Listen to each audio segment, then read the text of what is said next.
मैं डरी सहमी सी बेड के कोने में बैठी थी। जैसे जैसे रात गहरी होती जा रही थी, मुझे लग रहा था जैसे किसी ने मेरा दिल मुट्ठी में जकड़ लिया हो। और तभी कमरे के दरवाजे पर आहट हुई थी।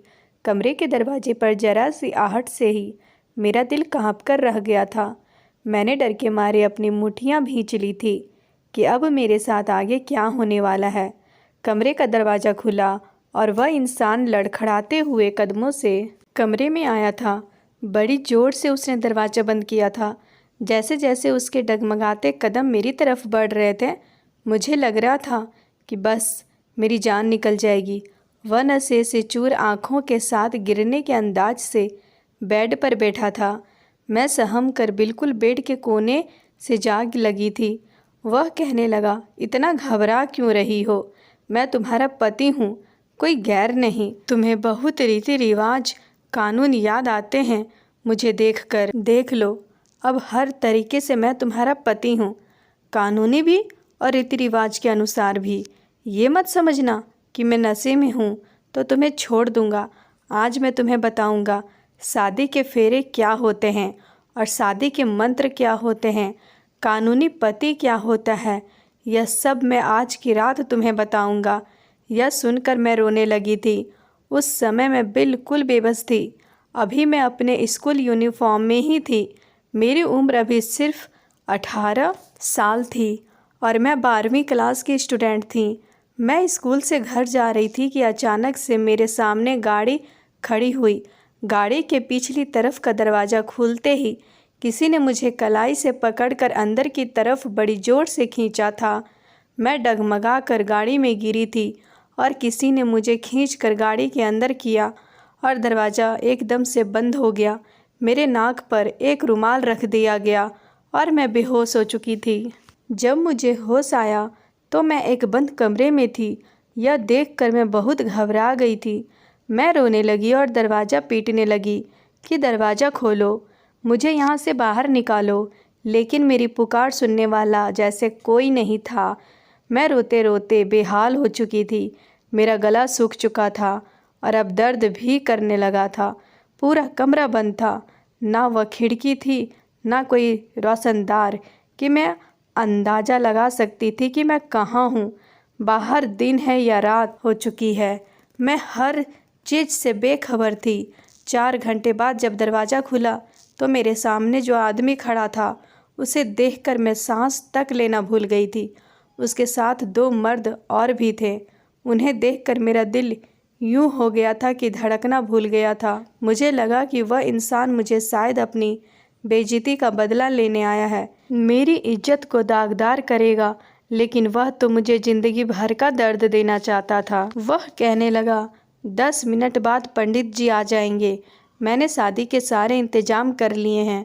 अगर तुम चाहती हो कि मैं तुम्हें तुम्हारे घर इज्जत के साथ भेज दूं, तो फिर पहले इन शादी के कागज़ पर साइन कर दो, बगैर किसी इनकार के। तुम जानती हो कि मैं तुम्हारे साथ कुछ नहीं कर सकता। यह कहने के बाद वह एक वकील को मेरे पास लेकर आ गया और कुछ पेपर मेरी तरफ बढ़ा दिया। वह वकील भी शायद उसका खरीदा हुआ था। वकील ने मेरी तरफ पेपर किया और मुझसे साइन ले लिया। कहा मैं भी मजबूर थी। अगर मैं साइन ना करती तब भी वह अपनी मनमानी ज़रूर करता। इतना तो मैं उससे अच्छे से जानती थी। वह उन दोनों मर्दों को बाहर ले गया। मैं रोने लगी। मुझे हर हाल में अपने घर वापस जाना था। मैंने सोचा कि शायद वह मुझसे शादी करेगा और मुझे वापस घर भेज देगा और फिर दुनिया के सामने मुझे अपनाने की बात करेगा। अगर मैं उसकी किसी बात से इनकार करती तो वह भी अंजाम मेरे लिए अच्छा ना होता। इसलिए मैंने सोच लिया था कि मैं उसकी किसी बात से इनकार नहीं करूँगी। वह मुझसे शादी करना चाहता है, कानूनी तरीके से भी और हमारे अपने रीति रिवाज के अनुसार भी। तो मैंने चुपचाप पेपर पर साइन कर दिए थे और मैंने सोच लिया था कि मैं उसके साथ शादी के साथ फेरे भी लूँगी। मेरे दिमाग में यही चल रहा था कि अगर उस दरिंदे इंसान से बचना है तो वह जैसा भी कहता है वैसा मैं करती हूँ, क्योंकि मैंने सोचा था कि जब शादी करने के बाद वह मुझे मेरे घर भेज देगा तो मैं अदालत के ज़रिए उससे तलाक ले लूँगी, लेकिन इस जैसे शैतान इंसान के साथ कभी ज़िंदगी नहीं गुजारूँगी। लेकिन यह मेरी बहुत बड़ी भूल थी। वह शादी करने के बाद भी और भी गलत इरादा रखता था और मैं उसके गंदे इरादों से बेखबर थी। मैं अपनी भूल के चलते दिल ही दिल में खुश हो रही थी कि शादी होते ही मैं घर चली जाऊंगी। इसलिए मैं उसकी सारी बातें मान रही थी, क्योंकि मेरे पास यही एक चांस था अपनी इज्जत बचाने का। जैसे ही पंडित जी आए और वह मुझे बुलाने आया तो मैं बिना किसी इनकार के उसके साथ चली गई। मैंने कोई भी ना नुकुर नहीं की थी, खामोशी के साथ उसके साथ शादी कर ली। थोड़ी ही देर बाद जब लोग चले गए थे, लेकिन उसने मुझे अपने कमरे में लाकर बिठा दिया था। लगा अभी थोड़ी देर बाद वह आएगा तो मैं उससे कहूँगी कि मुझे घर छोड़ दे, दुनिया के सामने मुझे इज्जत से अपनाने आना। मैं कुछ नहीं कहूँगी, चुपचाप तुम्हारे साथ चली जाऊँगी। लेकिन वह इंसान तो जैसे शादी करने के बाद भूल ही गया था। जैसे जैसे समय गुजर रहा था मेरा दिल रुकता जा रहा था। मैं उठकर खड़ी हुई, कमरे का दरवाज़ा खटखटाने लगी। जो तुम चाहते थे मैंने कर तो दिया है, भगवान के लिए दरवाज़ा खोलो, मुझे मेरे घर भेज दो। तुमने मुझसे शादी तो कर ली है, लेकिन विदाई इज्जत और दुनिया वालों के सामने होगी तो मेरी इज्जत रह जाएगी। मेरे ऊपर बदनामी का दाग मत लगाओ। लेकिन बाहर बिल्कुल खामोशी थी। काफ़ी देर में दरवाज़ा पीटती रही, रोती रही, विनती करती रही, लेकिन बाहर खामोशी का साया था। कोई भी नहीं बोल रहा था। थक हार कर मैं दोबारा वहीं बेड पर बैठ गई। सुबह की भूखी प्यासी थी। अब मुझे लग रहा था जैसे मेरा शरीर बेजान सा होने लगा था। पानी का एक घूंट तक मैंने नहीं पिया था। जितना समय गुजर चुका था, मैं यह तो जानती थी कि रात गहरी हो चुकी है। मैं डरी सहमी सी आने वाले समय का इंतजार कर रही थी और तभी दरवाजे पर आहट सुनी थी। अब वह इंसान कमरे में आया था। मैं डर से सिमट गई थी। वह मुझे मेरी वह बात याद दिलाने लगा जिसके बदले के तौर पर उसने मुझसे शादी की। मेरा नाम बेला है। मैं एक छोटे से गांव की रहने वाली हूँ। मेरा बाप गलत लत का शिकार था। वह नशा करके आता और मेरी माँ को मारता पीटता। मैं अपने माँ बाप की इकलौती औलाद थी। मैं बहुत खूबसूरत थी। मेरी माँ मुझे मेरे माँ बाप के पास भी नहीं जाने देती थी। जब वह नशा करके घर आते, मेरी माँ कहती थी, तेरा बाप एक अच्छा इंसान नहीं है, उससे दूर रहा करो, क्योंकि इन भेड़ियों का कोई भरोसा नहीं होता, इन्हें तो रिश्तों का भी लिहाज नहीं रहता। मैं भी अपनी माँ की बात मानती थी और अपने बाप के सामने बहुत कम जाती थी। हाँ, मेरी माँ मुझसे बहुत मोहब्बत करती थी और मैं भी अपनी माँ पर अपनी जान छिड़कती थी। हम दोनों माँ बेटी जैसे तैसे करके अपना गुजारा कर रहे थे।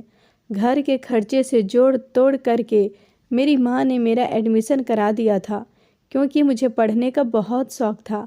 हालांकि मेरे बाप ने मना किया था कि नहीं पढ़ने की ज़रूरत है, लेकिन मेरी जिद को देखते हुए मेरी माँ नहीं मानी थी और मुझे एक छोटे से स्कूल में एडमिशन करा दिया था।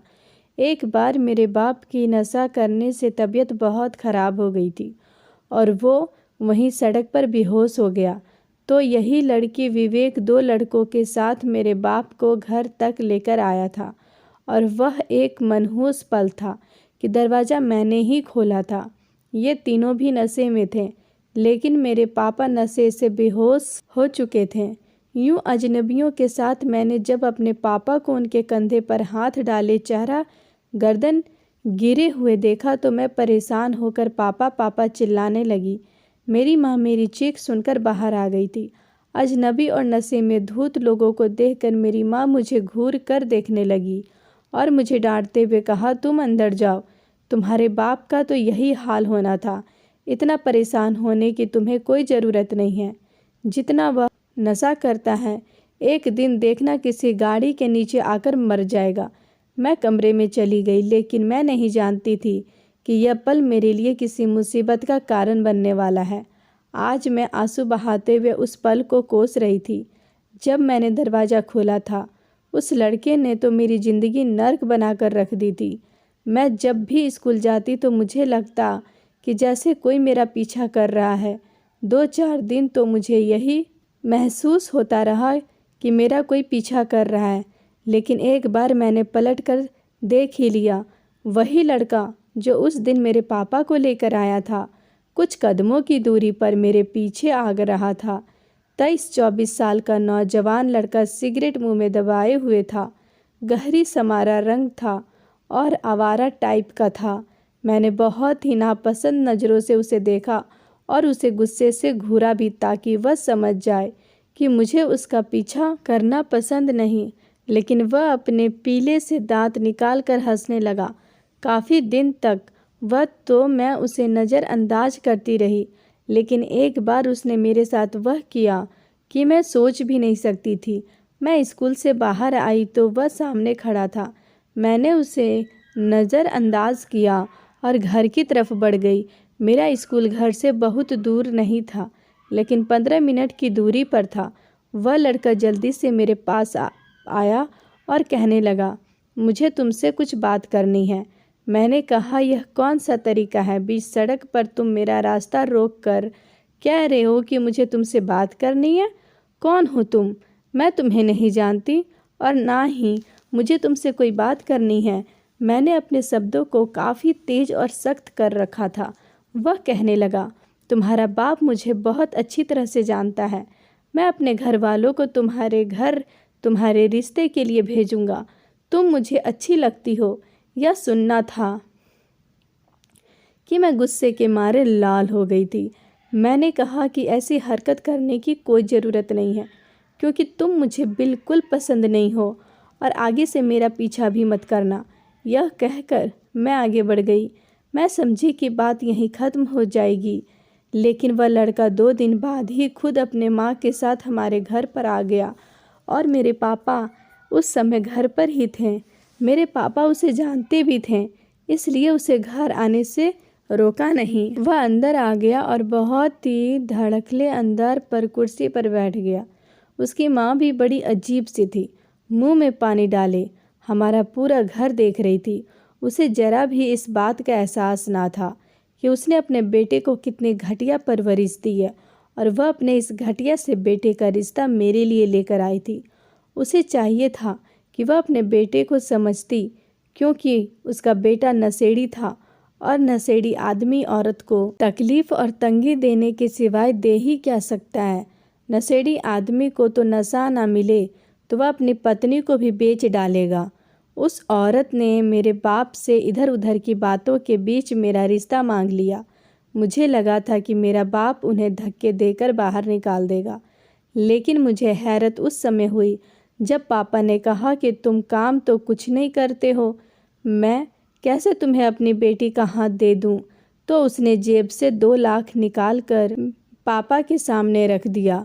उसकी माँ कहने लगी, हमारी दुकान भी है और घर भी है, जिसका हमें अच्छा किराया आ जाता है। आपकी बेटी हमारे घर सुखी रहेगी। यह कहकर उसने अपने मुंह में दबाए पान को हिलाया और ज़मीन पर पिक मारी थी। मेरी माँ ने कहा, अपने 2 लाख उठाओ और यहाँ से चलते बनो। मुझे ये रिश्ता बिल्कुल भी मंजूर नहीं है। लेकिन मेरे पापा ने वह 2 लाख फ़ौरन उनके हाथ से ले लिए। कहने लगे, मुझे ये रिश्ता मंजूर है। यह सुनना था कि मैं गुस्से से कांपने लगी थी।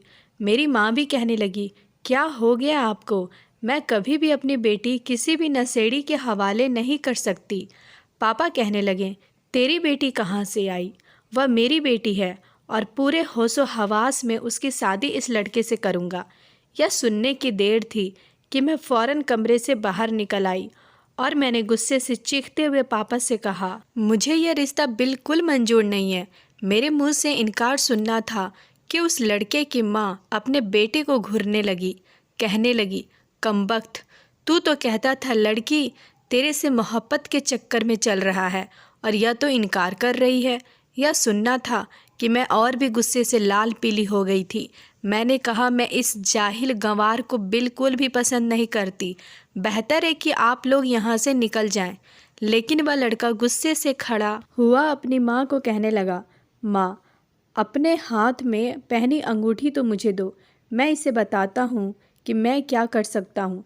इसकी हिम्मत कैसे हुई मेरे लिए इनकार करने की? आखिर मुझ में ऐसी कौन सी कमी है? मैं इसके इनकार को नहीं मानता। यह सुनना था कि मेरी माँ भी गुस्से से कहने लगी, तुम ज़बरदस्ती क्यों यह सब कर रहे हो जब हमारा दिल नहीं मान रहा। लेकिन मेरे पापा मेरी माँ से लड़ने लगे, कहने लगे, बेला मेरी बेटी है, मैं चाहे उसे कुएं में फेंक दूं, तुम कौन होती हो मना करने वाली। फिर वह उस लड़के से कहने लगे कि पहनाओ मेरी बेटी को अंगूठी, मैं देखता हूँ कि तुम्हें कौन रोकता है। पापा ने मेरी माँ का हाथ जोर से पकड़ा और इन्हें कमरे में ले जाकर बंद कर दिया। मैंने कहा, पापा मुझे नहीं करनी इस लड़के से शादी, आप क्यों मेरे साथ ज़बरदस्ती कर रहे हैं। लेकिन मेरे बाप ने मेरी एक ना सुनी। उस औरत ने अपने हाथ से एक पुरानी सी सोने की अंगूठी निकाल कर अपने बेटे के हाथ में रख दी। वह बहुत ही धीरे अंदाज में मुस्कुराता हुआ मेरी तरफ बढ़ा। मैं कुछ कदम पीछे हटी थी। मैंने कहा, देखो मेरे पास मत आना, खबरदार जो तुमने मेरा हाथ पकड़ने की कोशिश भी की तो। लेकिन उसने बड़ी बेदर्दी से मेरा हाथ पकड़ कर खींचा था और अंगूठी ज़बरदस्ती मेरी उंगली में पहना दिया। कहने लगा, आज के बाद तुम मेरी अमानत हो, अब तुम्हारी शादी होगी तो सिर्फ़ और सिर्फ मुझसे, समझी। इतना कहकर उसकी माँ ने अपने पास मौजूद पर्स से 5,000 निकाल कर मेरे हाथ में रख दिया और कहने लगी, बस हम बात पक्की कर चुके हैं, अगले हफ्ते आएंगे और हम अपनी बहू को अपने घर ले जाएंगे।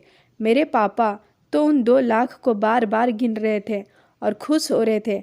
मैं जानती थी मेरा बाप बड़ा ही लालची है और पैसों की खातिर कुछ भी कर सकता है। मेरी माँ दरवाज़ा खटखटा रही थी। मैंने आगे बढ़कर दरवाज़ा खोल दिया। मेरी माँ तो सर पीट कर रह गई थी।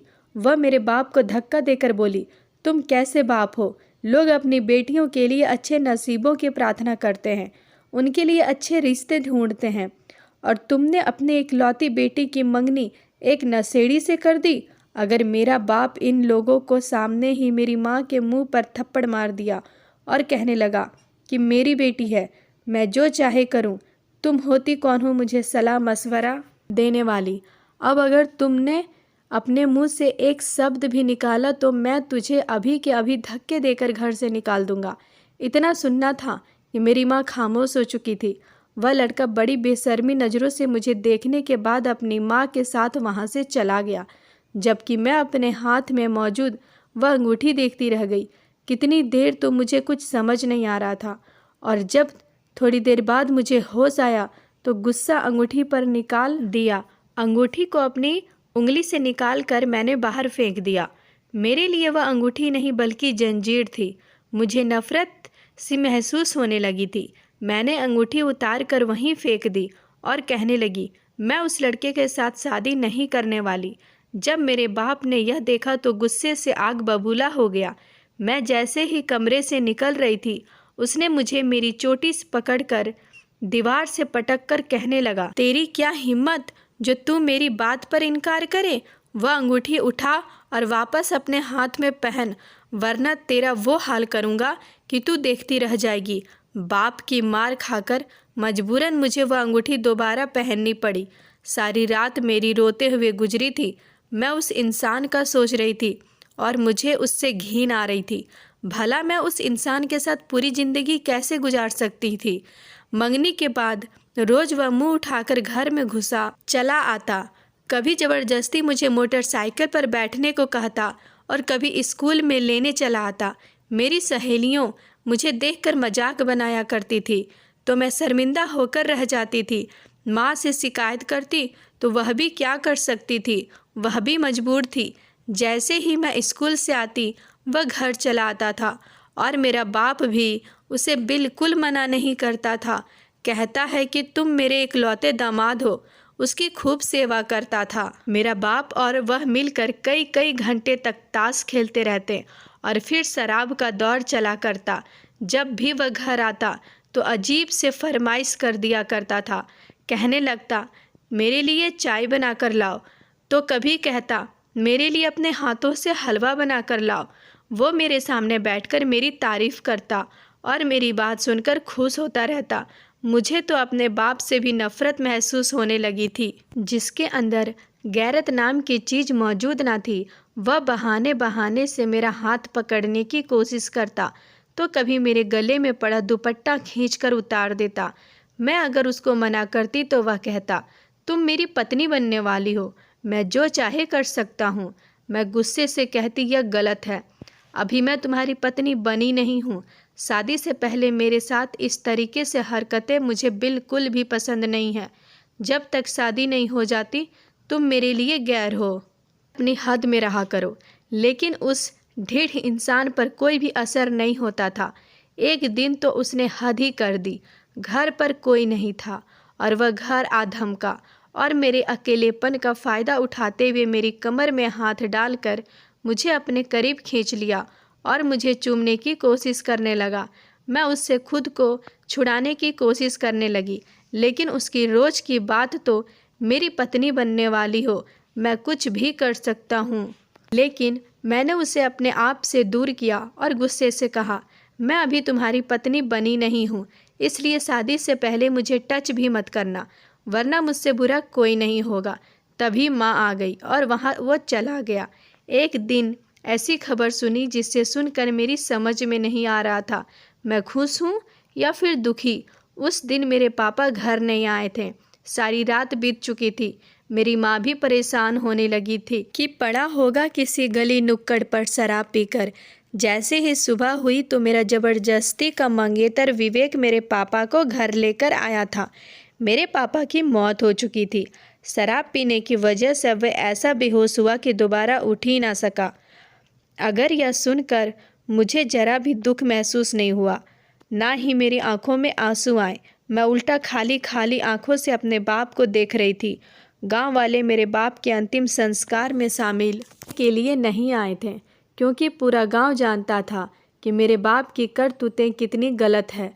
थोड़े बहुत लोग आए थे, वह भी सिर्फ मेरी और मेरी माँ की हमदर्दी की खातिर आए थे। खैर, पापा के मरने के बाद तो विवेक से सारे रिश्ते नाते टूट चुके थे। यह रिश्ता पापा ने तय किया था और अब उसके इस रिश्ते से आज़ाद थी। अगले ही दिन वह दोबारा मुझसे मिलने मेरे घर आया। मैंने वह अंगूठी उतार कर उसके मुंह पर मारी। रिश्ता में आ गया और ज़बरदस्ती करने लगा तो मैंने एक झन्नाटेदार थप्पड़ भी दे मारी और धक्का देते हुए उसे घर से बाहर निकाल दिया और कहा कि दोबारा यहाँ आने की कोशिश मत करना। मेरा बाप अब इस दुनिया में नहीं रहा, उसके साथ साथ तुम्हारे साथ भी मेरा रिश्ता खत्म हो चुका है। थप्पड़ खाकर वह जैसे पत्थर हो चुका था, मगर मैंने पूरे गांव के सामने उसकी इतनी बेइज्जती की कि मुझे लगा कि वह कदम भी नहीं रखेगा। कुछ दिन बिल्कुल खामोश रही थी। वह लड़का दोबारा यहाँ नहीं आया था। मैं समझी थी कि शायद इतना अपमानित होने के बाद वह डर चुका होगा और अब दोबारा यहाँ नहीं आएगा। मगर अगले ही दिन वह मुझे स्कूल से उठाकर अपने घर ला चुका था। मैं कमरे में बैठी थी, क्योंकि शादी कर लेने के बावजूद उसने अभी तक वापस मुझे घर नहीं भेजा था। तभी दरवाज़ा खुला। अब नशे में चूर सामने आकर बैठ गया। कहने लगा, डर क्यों रही हो, मैं तुम्हारा पति हूँ। वकील गवाह के सामने तुम्हें अपनी पत्नी बनाया है, अग्नि के भी 7 फेरे लिए हैं। उसकी बात सुनकर मैं कांप चुकी थी। मैं कहने लगी, मुझे वापस घर छोड़ दो, मैं तुमसे ही शादी करूँगी, मगर इज्जत से विदा होकर इस घर में वापस आऊँगी। मेरी बात सुनकर उसने एक जोरदार थप्पड़ मेरे मुंह पर लगाया था। फिर वह मेरे बहुत ही करीब आ गया और मेरी तरह देखकर बोला, जब तक मैं अपना हक वसूल नहीं कर लेता तुम्हें यहाँ से नहीं जाने दूंगा। तुम्हें क्या लगता है अब तुम जब मेरी पत्नी हो तो मैं तुम्हें ऐसे ही जाने दूंगा? मैं तो तुम्हारे लिए कब से तड़प रहा था, और आज जब यह हक मुझे मिला है और तुम मेरे इतने करीब हो, मेरी पत्नी हो, तो मैं तुम्हें ऐसे ही जाने दूंगा? यह कहकर वह मेरे इतने करीब आ गया जिसके मुंह की गंदी बदबू मेरे नाक में घुस गई। मुझे उल्टी सी आने लगी।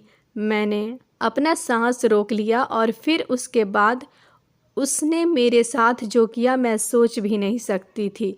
सारी रात वो मुझे दरिंदगी का निशाना बनाता रहा, मुझे दर्द से तड़पाता रहा और मैं चाहकर भी कुछ न कर सकी। सुबह हुई तो मेरा पूरा शरीर दर्द से तड़प रहा था। मैं उठकर बैठी। मेरी तो जैसे जान निकल रही थी। सब खत्म हो गया था। मेरे बाल बिखरे थे, शरीर से जगह जगह खून निकल रहा था। विवेक कहने लगा, चली जाओ वापस अपने घर, मगर खबरदार जो मेरा नाम लेकर कुछ भी बताने की कोशिश की तो वरना मुझसे बुरा कोई ना होगा। इतना कहकर उसने मुझे घर से कुछ दूरी पर उतार दिया। मैं लूटी हुई हालात में घर में दाखिल हुई थी। मेरी माँ अलग परेशान थी। मोहल्ले की कुछ औरतें मेरे घर में बैठी हुई थी। मुझे और मेरी हालात को देखकर वह तरह तरह की बातें करने लगी। जबकि मेरी माँ ने जब मुझे देखा तो फ़ौरन मुझे कमरे में ले गई और उन औरतों को कहा वहाँ से भेजने लगी। मैं फूट फूट कर रोने लगी और माँ को सारी हकीकत बता दी। मेरी माँ तो अपना दिल थाम कर रह गई थी, मगर अब इसका कोई हल नहीं था, क्योंकि वह मेरा पति बन चुका था और मेरे साथ रिश्ता भी बन चुका था। मेरी माँ कहने लगी, अब भलाई इसी में है कि तुम्हें उसी के साथ विदा कर दिया जाए।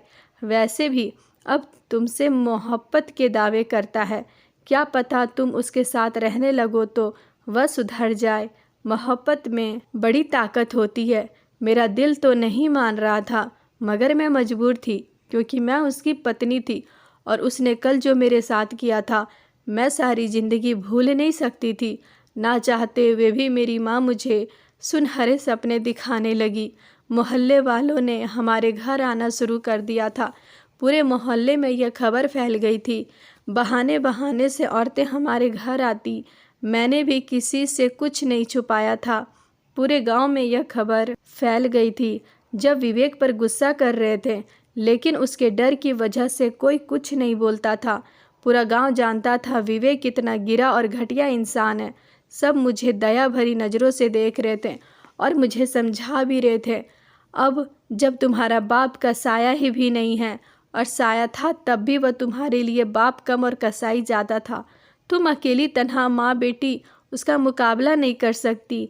इसलिए ऐसा करो, चुपचाप उसी के घर में उसकी पत्नी बनकर रहो। अगर भगवान ने चाहा तो विवेक सुधर सकता है, लेकिन मुझे पता है कि वह सुधरने वाला इंसान नहीं है। मेरी माँ भी मुझे समझाती कि अब हमारे सर पर किसी का भी हाथ नहीं है, हमें किसी का सहारा नहीं है। तुम्हारा बाप तो मर चुका है, जबकि विवेक अच्छा खाता कमाता है, तुम्हें खुश रखेगा। इतना कहने के बाद मेरी माँ ने अपने आंसू पोंछ लिए। कुछ ही दिन बाद विवेक वापस आया और कहने लगा, आज से मैं यहीं रहूँगा।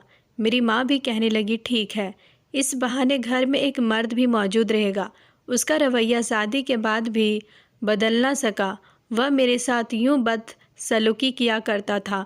मैं उसकी पत्नी थी, मगर उसके बावजूद वह मुझे इतनी तकलीफ़ देता था कि मैं दर्द और तकलीफ़ को सहते सहते पीली पड़ गई थी। जैसे जैसे रात के अंधेरे बढ़ने लगते थे, मेरा दिल अंदर से सूखे पत्ते की तरह कांपने लगता था।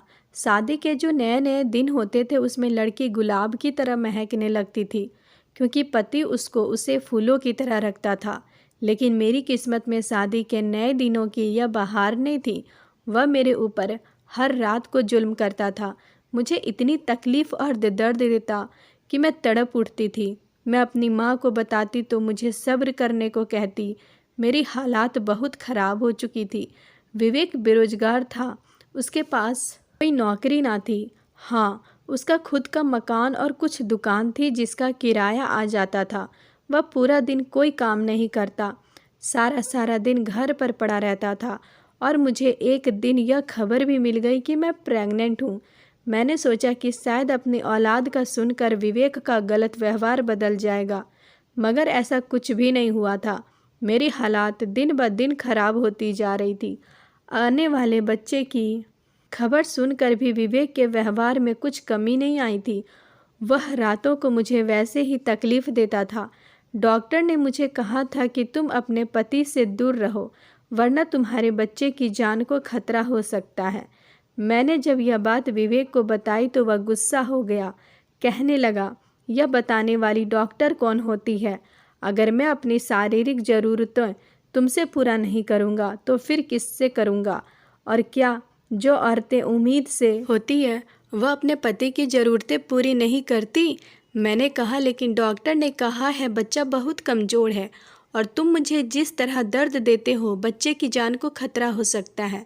मेरा इतना सुनना था कि उसने गुस्से से कहा और कहने लगा, ठीक है, मैं एक मर्द हूँ और मेरी भी शारीरिक ज़रूरतें हैं जिन्हें मैं पूरा नहीं करूँगा। अगर तुम से नहीं हो तो तुम्हारी माँ मेरी ज़रूरत को पूरा करेगी। मेरा यह सुनना था कि मेरे पैरों के नीचे से ज़मीन निकल चुकी थी। मैं उससे कहने लगी, तुम ऐसा कैसे कर सकते हो? वह तुम्हारी माँ की जगह है, तुम्हारी सास है। मगर अगले पल उसने जो किया उसके बारे में मैं सोच भी नहीं सकती थी। वह उठा और मेरी माँ के पास चला गया और मेरी माँ को ज़बरदस्ती घसीट कर अपने कमरे में लेकर जाने लगा और बोला कि अब मैं तुम्हें बताऊंगा कि मैं क्या कर सकता हूँ। वह मेरी माँ को कमरे में ले जा रहा था। मैं यह मंजर देख न सकी, उसको खबरदार करने लगी। तभी मेरी नज़र आंगन में पड़ी हुई कुल्हाड़ी पर पड़ गई। मैंने उस कुल्हाड़ी को उठाया और उससे कहने लगी, छोड़ दो मेरी माँ को। अगर तुमने मेरी माँ के साथ गलत किया तो मैं तुम्हें जिंदा नहीं छोड़ूंगी। यह सुनकर वो हंसने लगा, कहने लगा, तुमसे इतनी हिम्मत नहीं है कि तुम मुझे मार सको। मैं नहीं जानती हूँ उस समय मेरे अंदर इतनी हिम्मत कहाँ से आ गई थी, मगर मैंने विवेक के कुल्हाड़ी मार दी। खून के फव्वारे छूट पड़े थे। कुछ देर बाद वो तड़प तड़प कर जमीन पर ढेर हो चुका था।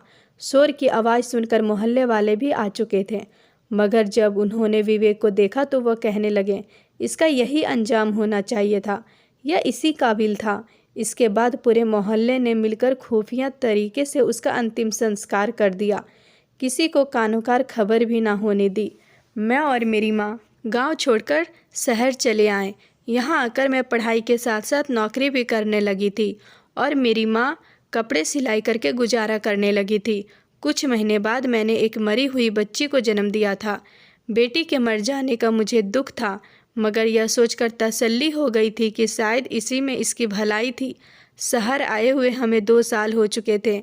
मैं एक छोटी मोटी सी नौकरी करके अपना और अपनी माँ का पेट पाल रही थी कि तभी मेरे लिए एक रिश्ता आया। यह रिश्ता मेरी माँ की एक जानने वाले ने कराया था।